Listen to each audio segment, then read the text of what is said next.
उठ नाम सिमर मत सोए रहियो मन, अंत समय पछताएगा। उठ नाम सिमर मत सोए रहियो मन, अंत समय पछताएगा। उठ नाम सिमर मत सोए रहियो। राम नाम धन धुन भर लो खजाना, राम नाम धन धुन भर लो खजाना। सतगुरु ठाकर कह गए, सतगुरु ठाकर कह गए। धुन सुन सुन जीवन सफल बनाना, धुन सुन सुन जीवन सफल बनाना। उठ नाम सिमर मत सोए रहियो। जब चिड़ियों ने चुग खेत लिया है, जब चिड़ियों ने चुग खेत लिया है, फिर हाथ कछु ना आएगा। फिर हाथ कछु ना आएगा। उठ नाम सिमर मत सोए रहियो। पाप बोझ से भर ली गठरिया,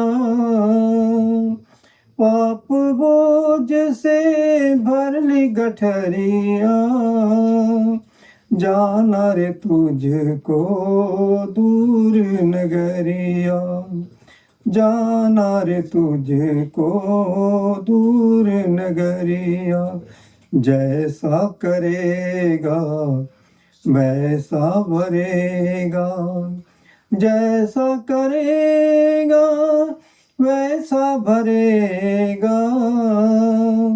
कोई न साथ निभाएगा। उठ नाम सिमर मत सोए रहियो मन, अंत समय पछताएगा। उठ नाम सिमर मत सोए रहियो। जल गया दीपक बुझ गई बाती, जल गया दीपक बुझ गई बाती। कोई न राह दिखाएगा। उठ नाम सिमर मत सोए रहियो मन, अंत समय पछताएगा मन, अंत समय पछताएगा। उठ नाम सिमर मत सोए रहियो मन, अंत समय पछताएगा। उठ नाम सिमर मत सोए रहियो।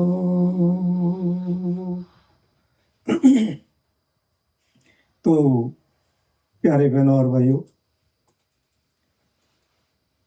संस्कृति इति गच्छति संसार, तो ये संस्कृत का श्लोक है। तो हमारे धर्म ग्रंथ बता रहे हैं कि संसार आगे की तरफ सरकता जा रहा है। जो भी जैसे नदी के जल धाराएं आगे की तरफ बढ़ती चली जाती है, ऐसे ही संसार भी आगे की तरफ सरकता जा रहा है। और हम सोए पड़े हैं। वो जो अपने हित लाभ के लिए कोई कार्य करना है वो कब करेंगे? अपने लिए तो कोई कुछ करता नहीं, लेकिन और कार्य में लगे हुए हैं।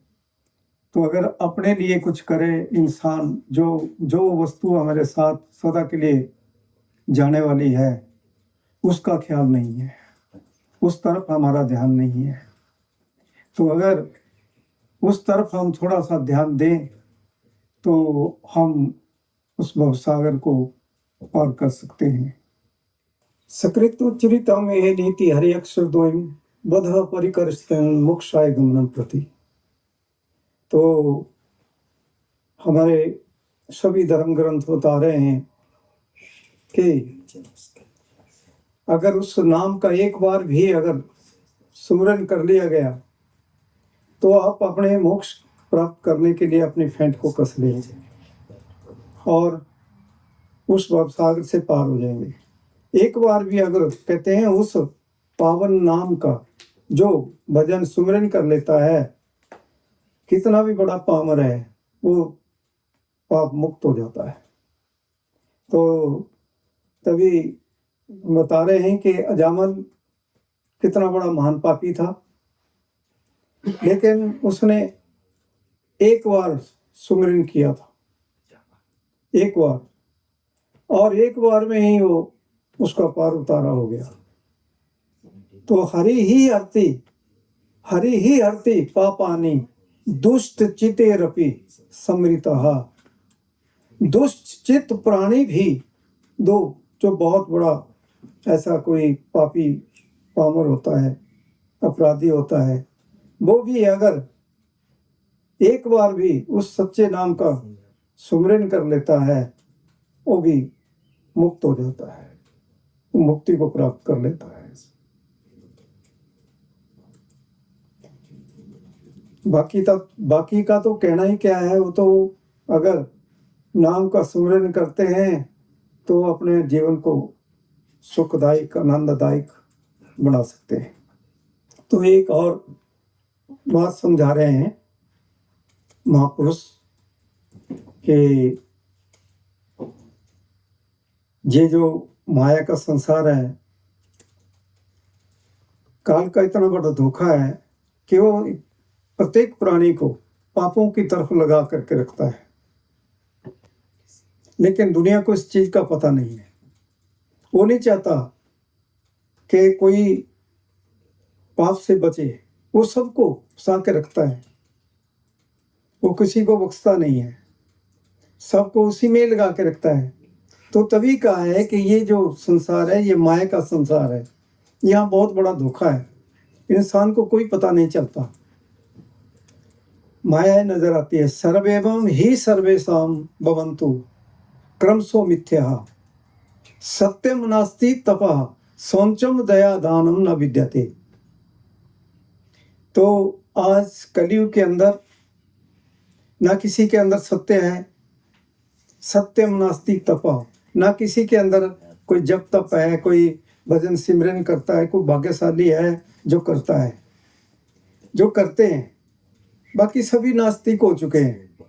सत्यम नास्ति तपः, ना किसी में जप तप है, ना कोई उस नाम का भजन सुमरन करता है। शौचम दया दानम न विद्यते, ना उनके अंदर कोई दूसरों के प्रति कोई दया का भाव है, ना कोई दान पुण्य है, ना कोई अच्छा कार्य है, बस आंखें बंद करके चल रहे हैं, पाप कर्म हो रहे हैं। तो तभी कहते हैं कि सर्व एवं ही सर्वेषां भवन्तु क्रमशो मिथ्या। तो ये संसार असत्य संसार है। मिथ्या क्या होता है? असत्य संसार है, इसमें सत्यता नहीं है, यह सत्य संसार है। लेकिन जो उस सत्य की तरफ चल पड़ता है कलयुग के अंदर, वो बड़ी जल्दी, बहुत जल्दी उस चीज की प्राप्ति कर सकता है। कलयुग में ही हम परमेश्वर की प्राप्ति कर सकते हैं। आजकल कलयुग में हमारे धर्म ग्रंथ भी कहते हैं कि कलयुग केवल नाम आधारा, सुमर सुमर नर उतर ही पारा। कलयुग के अंदर एक नाम का ही सहारा है, वो ही है जो हमें बचा सकता है और हमारी नैया पार लगा सकता है। बाकी कोई किसी का कोई सहारा नहीं है, सब डुबोने वाले ही है। तो कलयुग के अंदर एक नाम का सहारा है, नयन तिरिक्ता। नयन तिरिक्ता सीधा करो, वेदोक्त कर्म नाम हरिस्मरण में वात्र संपूर्ण फलदायकम। कलयुग के अंदर एक नाम है जिसका भजन सिमरन करने से ही प्राणी सारे पापों से मुक्त हो जाता है और वो फिर अपने उस मालिक से, अपने उस परमेश्वर से, परमात्मा से मिल पाता है, गॉड से तभी मिल सकता है। तो जब तक अगर हमारे ऊपर पाप कर्म चढ़े हुए हैं तब तक हम परमात्मा को कैसे मिल सकते हैं? जब तक हमारी कोई भी वस्तु है, कोई भी चीज है, अगर वो गंदी पड़ी हुई है तो वो अच्छी नहीं लगती किसी को भी। जब तक हमारी पूरी सफाई नहीं हो जाती तब तक काम नहीं बनता है। कलयुग में नैन तिरिक्ता सीधा करो। कलयुग के अंदर एक बहुत बढ़िया उन्होंने हमें सुझाव दिया है कि उस नाम का सुमिरन, उस नाम का भजन करो, क्योंकि कलयुग के अंदर बहुत थोड़ा समय है हमारे पास। सतयुग में बहुत समय था, त्रेता युग में बहुत समय था, द्वापर में भी समय काफी था, लेकिन कलयुग के अंदर थोड़ा सा समय है, ज्यादा नहीं। तो कलयुग केवल नाम आधारा, सुमर सुमर नर उतरी पारा। कलयुग के अंदर एक नाम का ही सहारा है, लेकिन उसका भजन सुमिरन करने से ही काम बन सकता है, ऐसे नहीं बन सकता। तो देवी ऐसा गुणमयी मम माया दुर्त्या माँ में वे प्रबंधते, माया में तरंती थे। तो कलयुग के अंदर माया का बहुत प्रभाव है इंसान के ऊपर और उस माया से कोई नहीं बचता, सब उसी का ग्रास हुए जा रहे हैं, वो सबको चट कर जाती है। माया में तरंती थे, माया में वो माया का इतना बड़ा प्रभाव है कि उससे बचना बड़ा मुश्किल है, उससे कोई नहीं बच सकता। उससे बच वही सकता है, माया उसी से दूर रहती है जो उस नाम का सुमिरन करता है, उसके नजदीक माया नहीं आ सकती। लेकिन हम उसकी तरफ भागे जा रहे हैं। उसने तो अपना जबड़ा खोला हुआ है, जितने मर्जी आ जाएं सब अंदर जा रहे हैं और वो सबका भक्षण कर जाती है, किसी के ऊपर दया नहीं करती, सबको चट कर जाती है। एक श्लोक में बड़ा सुंदर ढंग से लिख रहे हैं, तेतम भुक्त्वा स्वर्ग लोकम विशालम क्षिणे पुणे मर्त्य लोकम विसंति। तो कलयुग के अंदर तेतम भुक्त्वा स्वर्ग लोकम विशालम क्षिणे पुणे मर्त्य लोकम, वो कह रहे हैं कि दुनिया कहती है कि मुझे स्वर्ग मिल जाए। स्वर्ग क्या है? स्वर्ग तो थोड़े से नरक हटा दिए, सबसे नीचे है नरक, थोड़े से नरक हटा दिए, स्वर्ग बना दिया। और जितने भी जीव जो पापी जीव होते हैं उनको जब धर्मराज के दूत ले जाते हैं तो नरकों में डाल देते हैं, और जो जितने देवी देवता हैं वो भी थोड़े से नरक घटा दिए, स्वर्ग में रहते हैं, वो भी नरक ही है। लेकिन दुनिया अज्ञानता में चल रही है और ऊपर से आपको तो यहाँ ऊपर उठा दिया, फिर नीचे उनकी सेवा करते हैं जा करके, फिर ऊपर कब आएंगे?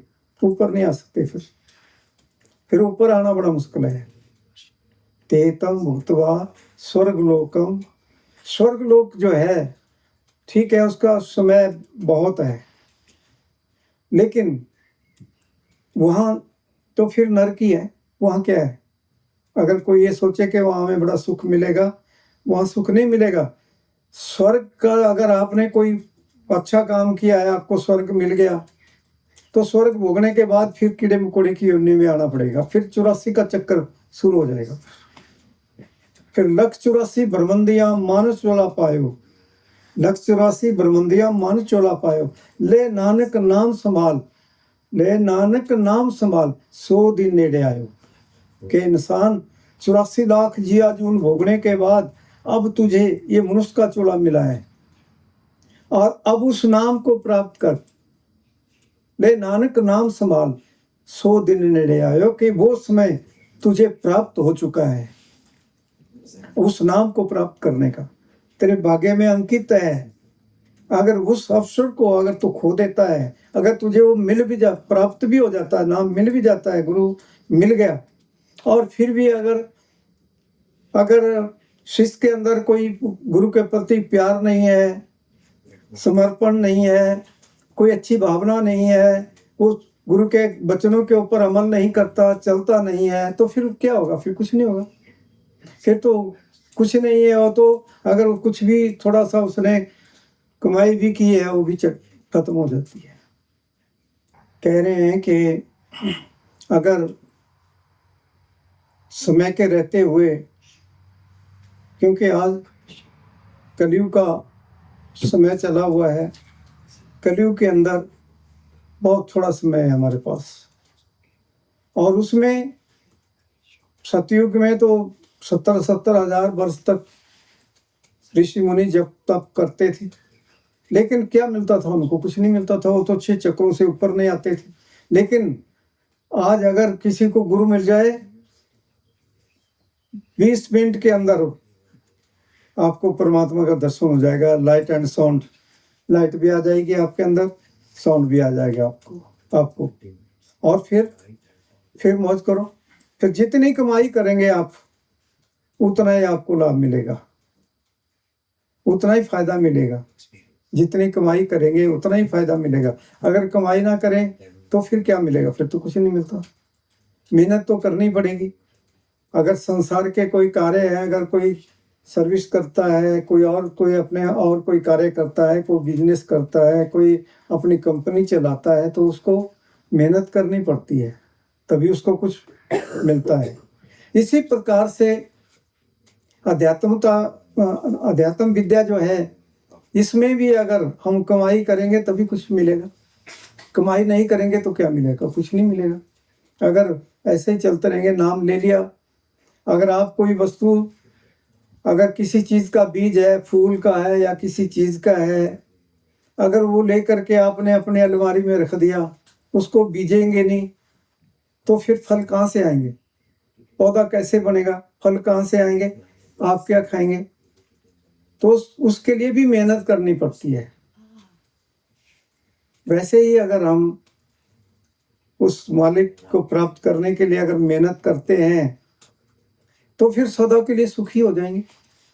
फिर तो 84 का चक्कर नहीं पड़ेगा ना, फिर सदा के लिए सुखी हो जाएंगे। लेकिन इतना सा काम नहीं कर सकते। इसके लिए कहते हैं जी, नाम की क्या जरूरत है? चलो नरकों में चले भी जाएंगे, थोड़ी घड़ी के लिए जाएंगे, अरबों खरबों युग बीत जाते हैं नरक और स्वर्ग में। वहां का और यहाँ का समय का बहुत बड़ा फर्क है। इतना समय बीत जाता है और फिर 84 का चक्कर चलेगा। फिर तो कोई अंदाजा नहीं है कि कितने युग बीत जाएंगे। और फिर जब मनुष्य चोले की बारी आएगी, वो भी तब आएगी, गुरु सेवा ते भक्त कमाई तबे देहि पाई, गुरु सेवा ते भक्त कमाई तबे देहि पाई, इस देही को सुमरे देव, सो देही भज हर की सेव। देवी देवता भी इस देही के लिए तरस रहे हैं। वो भी परमेश्वर के आगे प्रार्थना कर रहे हैं कि हमें भी ये मानुष देही प्राप्त हो जाए, तो हम भी आपके नाम को, उस पावन नाम को जप के अपने धाम में पहुंच सकते हैं। लेकिन उनके लिए उपलब्ध नहीं है। आपको मनुष्य चोला मिल चुका है, आप बहुत बड़े भाग्यशाली है, टॉप ऑफ क्रिएशन है, सबसे ऊपर है, और जितना कुछ भी है सब आपसे नीचे है। और अध्यात्म विद्या बहुत बड़ी ऊंची चीज है। अध्यात्म विद्या सर्वधनम प्रधानम, इस श्लोक में समझा रहे हैं कि अध्यात्म विद्या सबसे ऊपर है, सारे धनों का धन है। अध्यात्म विद्या सर्वधनम प्रधानम। लेकिन एक श्लोक में और कह रहे हैं विद्या ददाति ज्ञानम।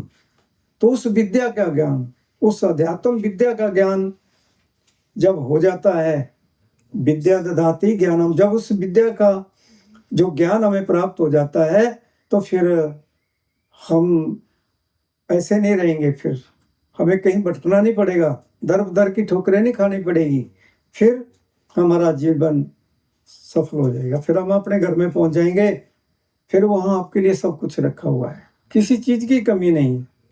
फिर खाओ खर्चो रल मिले भाई, टोट ना हुए बद्दों जाए, फिर जितना मर्जी बांटो, बांटते जाओ, कभी खत्म हो ही नहीं सकता। आप कहीं भी चले जाओ, कहीं भी बैठ जाएंगे, आपके पास ऐसी बरकत होगी, आप कहीं भी बैठ जाएंगे, सब कुछ आपके पास आ जाएगा। लेकिन ये काम करना नहीं चाहते। अगर ये काम कर लिया, इसमें कोई बड़ी मेहनत का काम नहीं है कि आपको बहुत बड़ी मेहनत करनी पड़ेगी, कोई बड़ा काम नहीं है। अगर आपने दिन में बैठना है तो सुबह 4 बजे बैठ जाओ, अमृत वेला सचनाओ बड़े विचार कर्मिया कपड़ा नदरी मुख द्वार नानके बजानिए सभा पे सचियार, तापे न जाए किता न होए, आपे आप निरंजन सुन। तो आप ही आप है, और आप भी आत्मा ही है, आत्मा तो परमात्मा ही है, आप ही वही है, लेकिन वो काम करना पड़ेगा। एक और श्लोक में समझा रहे हैं, जिस प्रकार के अगर कोई भी महापुरुष अपने अपने समय में जब आते हैं तो दुनिया को समझाते हैं कि आप उस नाम को प्राप्त कर लो, वो नाम ले लो, आज ही लेकर के जाओ। लेकिन हम कहते हैं जी क्या पता कैसा क्या है क्या नहीं है, विश्वास नहीं आता, और इतना भी कह दिया जाता है कि बैठो और आज ही लेकर के जाओ, 20 मिनट में आपको उठाया तब जाएगा जब आप कहेंगे कि हमें मिल गया, तो फिर मौज करो, फिर किसकी चीज की कमी है। जब इतना विश्वास दे दिया जाए फिर भी नहीं समझ आती। तो एक श्लोक में समझा रहे हैं कि सर्वभूत अस्तात्मानाम सर्वभूतानि चात्मानि ईक्षते योगितात्मा सर्वत्र समदर्शना। ये गीता जी का श्लोक है। तो इसमें इस श्लोक में समझा रहे हैं कि जिस प्रकार अगर कोई भी साधक जब गुरु के पास, कोई शिष्य गुरु के पास पहुंच जाता है तो गुरु तो बैठा है कि कोई आए और उसको पार लगा दिया जाए, उसका जीवन सफल कर दिया जाए। तो फिर वो क्या करते हैं, अगर कोई मान जाता है तो उठाते हैं उसको, और उन्होंने क्या करना है, उन्होंने थोड़ा सा तवज्जो को वार देते हैं, क्योंकि हमारी आत्मा तो चक्रों में बंधी हुई है, बंधनों में बंधी हुई है, सारा संसार बंधनों में फंसा हुआ है। तो फिर वो थोड़ा सा वार देते हैं, और फिर उस जीव के अंदर, उस जो शिष्य होता है उसके अंदर प्रकाश हो जाता है, और अनहद शब्द महावाक्य नित्य निरंतर आवाज गति से चलना शुरू हो जाता है। और फिर जब हम कमाई करते हैं तो फिर हमारा जो है, हम चलते जाते हैं। जैसे अगर अभी आपने आगे जाना है, इटली जाना है, या आपने हंगरी जाना है, या आपने उससे आगे जाना है कहीं, तो आपको चलना पड़ेगा, वहां पहुंचने के लिए सफर करना पड़ेगा। इसी प्रकार से ये आत्मा का सफर जो है, जितना बढ़ता जाएगा उतने ही आप अपनी मंजिल के ऊपर पहुंचते जाएंगे। जिस दिन पहुंच गए फिर आप वही हो गए, फिर आपको किस चीज की कमी रह गई। वास्तव में आप तो है वही, परिपूर्ण आत्मा है आप, परिपूर्ण आत्मा है। आत्मा एक तत्व की है, 2 की है, 3 की है, 4 की है, 5 तत्व की आत्मा आप है, परिपूर्ण। तो फिर ये थोड़ा सा कार्य है, अगर इसको कर लिया तो जीवन सदा के लिए स्थायी जीवन हो गया। फिर आना जाना नहीं है, न जन्म है, न मरण है, न जायते न मृत्यते, ना तो जन्म है ना मृत्यु है, स्थायी जीवन हो गया। लेकिन ये करना नहीं चाहते। इसमें बहुत कहते हैं जी, बहुत मुसीबत आ जाती है। जब हम बैठते हैं तो ऐसा हो जाता है, ये ऐसा हो जाता है, वैसा हो जाता है। लेकिन गुरु के ध्यान में, गुरु को याद करके बैठो, कुछ नहीं आ सकता आपके पास। गुरु तो आपके हर समय आपके साथ है, हर समय, हर घड़ी। ये मत सोचो कि गुरु कहीं सात समुद्र पार बैठा हुआ है। वो जिस शिष्य को भी नाम दे देता है उसके अंतर में बैठ जाता है। वो अपने शिष्य को कभी नहीं छोड़ता। उसको कोई मुसीबत नहीं आ सकती, लेकिन हम भूल देते हैं। मुसीबत तब आती है, दुख तब आते हैं, रोग तब आते हैं जब हम गुरु को भूल देते हैं, तब आते हैं। लेकिन गुरु तो हमारे अंतर में बैठ जाता है। हर घड़ी, हर पल वो आपकी पूरी संभाल करता है। कोई ऐसा समय नहीं होता जब वो संभाल नहीं करता, वैसा नहीं होता गुरु। तो उसको अपने हर शिष्य के हर एक एक बात का पता होता है। उसकी अलग दृष्टि होती है और उसके अलग रूप होते हैं। वो सबके घट घट में बैठा हुआ होता है, ऐसा नहीं होता। तो इसलिए गुरु के हाजिर नाजिर रहो। गुरु को सिर पर रखते, गुरु को सिर पर रखते चलते आगे माही, कहे कबीर तिस दास को तीन लोक डर नहीं। तो कबीर साहब कहते हैं कि गुरु को, अपने गुरु को सिर के ऊपर रख करके चल पड़ो। देखो फिर आपका बाल भी बांका नहीं हो सकता, आपको कोई मुसीबत नहीं आ सकती जो गुरु को हाजिर नाजिर रखता है। लेकिन हम भूल देते हैं, फिर गुरु क्या करेगा? ये चीज होती है। दुनिया जो है जब नाम प्राप्त कर लेती है, नाम भी ले लेते हैं, लेकिन ध्यान उनका नीचे की तरफ ही होता है कि जो नीचे बैठे हैं बस वही अच्छे लगते हैं। गुरु को छोड़ते हैं, छोड़ देते हैं। तो तभी कबीर जी ने यही कहा था। कबीर साहब बहुत बड़े महापुरुष हुए, तो उन्होंने यही बताया कि गुरु को सिर पर रखते चलते आगे माही, कहे कबीर तिस दास को तीन लोग डरना। उसको कोई डर नहीं है। गुरु को छोड़ देते हैं, लेकिन जो है नहीं, जिसका जन्म नहीं हुआ, उसकी सेवा में लग जाते हैं। तो फिर क्या होगा? फिर कुछ नहीं हो सकता। तो तभी कहा है एक बड़ा सुंदर श्लोक में, बहुत मार्मिक श्लोक है। कृष्णोति मंगलम नाम, कृष्णोति मंगलम नाम यस्य वाची प्रवर्ते, भस्मी भवन्ति सदस्तु महापातक, कोटे सर्वेषाम अपि अज्ञानम, लक्षणानि व्रतानि च तीर्थसनानि सर्वाणि तपस्या अनशनानि, वेद पास शस्त्राणि प्रतीक्षणम भूव सतम। तो कहते हैं कि कृष्णोति मंगलम नाम, वो नाम जो है मंगलमय नाम, जिसकी महिमा ही कोई नहीं है, उसको छोड़ देते हैं और क्या काम करने लग जाते हैं? यस्य वाची प्रवर्ते भस्मी भवन्ति, कोई शरीर में भभूति लगाता है, कोई पानी में खड़ा हो जाता है, कोई पत्थरों को मत्था टेकता है, पत्थरों को फूल चढ़ाता है, पानी चढ़ाता है। भस्मी भवन्ति सदस्तु महापातक, पातक कहा उसको। पातक क्या होता है? बहुत दृढ़ करके उसको पुकारा है। तो महापातक सर्वेषाम अपि अज्ञानम, कहते हैं वो अज्ञानी व्यक्ति हैं जो ऐसा करते हैं। सर्वेषाम अपि अज्ञानम लक्षणानि व्रतानि च तीर्थसनानि, को तीर्थों में जा करके घूमते हैं, वहां पानी से नहाते हैं।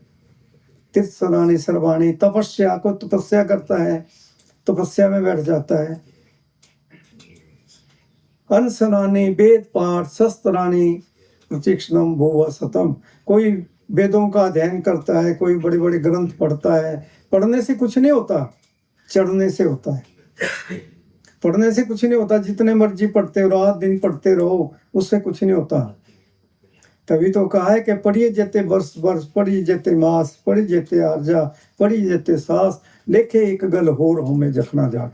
सब सब झक्के मारने के काम है, झक्के मारते रहो, उससे कुछ नहीं बनता। लेकिन एक बड़ी सुंदर बात कह दी, कृष्ण नाम जपस्या यस्य कलाम हरति सार सिंह, के उस परमेश्वर के नाम को जपो, उसको ध्याओ, उससे ही बेड़ा पार हो सकता है। बाकी जितने भी कुछ आप करते हैं वो सब और आपको और नीचे गिराते हैं, और नीचे गिरा देते हैं, फिर वहां से निकलना मुश्किल हो जाता है।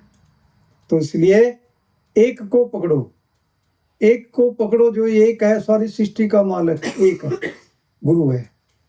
सारी सृष्टि का मालिक एक ही गुरु है, परमेश्वर, वही है। उसको पकड़ो, उसको पकड़ने में ही लाभ है। उसको पकड़ लो तो फिर कोई कमी नहीं है, फिर आपके सारे काम बन जाएंगे। अगर उसको छोड़ दिया तो फिर पछताना पड़ेगा। जिस प्रकार के रहीम जी बहुत बड़े महापुरुष हुए, वो भी अपने वाणी में समझा रहे हैं कि एक साधे कि एक की ही साधना करनी है, एक की, एक साधे सब साधे, सब साधे आधाए, सब साधे आधाए, एक साधे सब साधे आधाए। तो एक को ही साधन, एक की ही साधना करनी है। आप कभी इधर जाते हो, कभी उसके पास जाते हो, कभी उसके पास जाते हो। हरि मन मूल ही सिंचिए, हरि मन मूल ही सिंचिए, फले फूले आधाए। तो क्या कह रहे हैं रहीम जी कि अगर पेड़ है, अगर पेड़ के पत्ते पत्ते में पानी देने लगेंगे तो सूख जाएगा, सूख जाएगा, वो उसका विकास नहीं होगा। अगर उसकी जड़ में पानी देंगे तो उसका विकास होगा, पत्ते आएंगे, फल लगेंगे, फूल लगेंगे, बाहर आ जाएगी उसमें, तो तब फायदा है, तब लाभ है। जड़ तो एक ही है, टहनियों में पानी दे रहे हैं आप, उससे क्या होगा? कितनी मूर्खता करते हैं। तो इसलिए एक की ही साधना करो, उसको साधो, उससे ही सब कुछ मिल जाएगा। तो समय बहुत हो गया है। वैसे तो अभी थोड़ा सा आपको माया के बारे में बताते हैं, अभी कल बताएंगे। तो दास अपनी वाणी को विराम देता है। धन सतगुरु, धन सतगुरु। तो आगे का जो भी कार्यक्रम है वो आपको भी प्रबंधक बता देंगे।